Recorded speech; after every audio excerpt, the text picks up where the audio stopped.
107.5 WBLS, your number one source for R&B.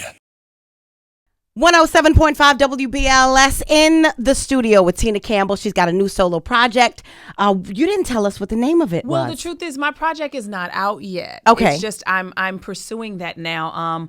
I'll be in the studio recording soon. And I also have a book coming out. I did not intend to write a book, but I was literally writing out my confessions, kind of journaling, where I wanted to be in life because I was so not there. Mm-hmm. And it was something that I did daily because it was therapeutic for me and it was very helpful to me to just reflect on something positive because everything in my life was negative.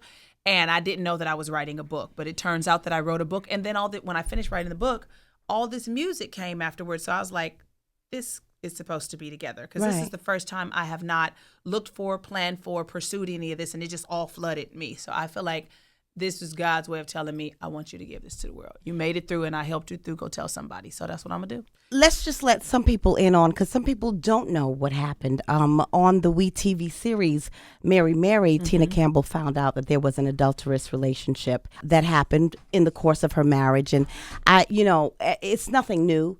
There's a lot of people who go through it, but it was one of the ones that was broadcasted. So I think my question to you is, what was the first step? Because there is a sister out there who's listening right now, this very second, who is going through the exact same thing. Right. And she doesn't know where to take that first step. So for you, what was the first step? Well, first of all, I want to clear some things up. It wasn't that simple. It was a lot of affairs over a lot of years. And I found out over several months. And all this time, I was trying to forgive my husband. So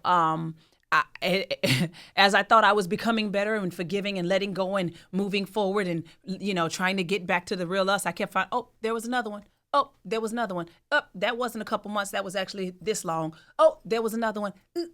So I'm just like, the minute I think I'm standing, I'm getting knocked down. And I'm standing, and I'm getting knocked down. And I'm better than I'm not better. So it was really challenging. And I didn't intend to have all of that play out on TV, truthfully. Talk to the woman who's there right now. And how did you step out of that? How did you get out of that? Let me get this to you. I just can't give up now.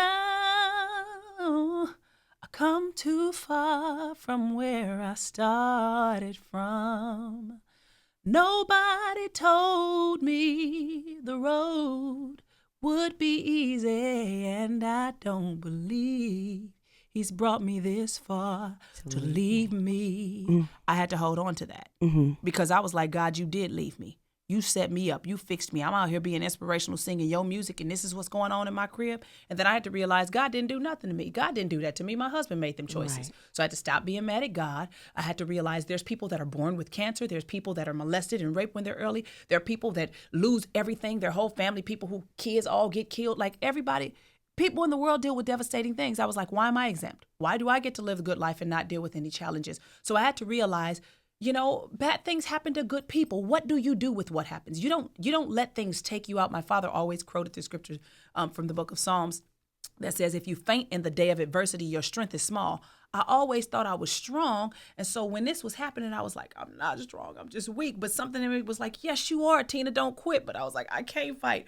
Don't quit, but I can't win. Don't quit. So I just fought to believe. I fought to love. I fought to let go. I fought to forgive. I fought hard to forgive. It was a process. Do you ever get to forgetness, or are you on your way to forgetness? I'll tell you that I don't get to the point of forgetting, and I'll tell you why. I understand that some people are just chosen to be examples to show other people what you can go through, grow through, and get through. Right. I think I'm one of those people. So I won't forget because I've got to be able to share with people, this is where I was 1 year ago. 1 year ago, I was attacking my husband. I was fighting, stabbing, crashing, drinking, cursing, doing all of this kind of stuff, plotting and planning and I was going to go through with all of it if God wouldn't have rescued me. But I prayed constantly. I would act crazy, do crazy stuff, and then I would pray and be like, God, if you help me, I ain't going to trip. But if you don't help me, I'm going to kill somebody. Right. These were my regular, everyday conversations. I'd be up under my covers screaming my sister's song, help, Lord, I need your help. because I felt like I was going crazy. I was like, I ain't even a good mother.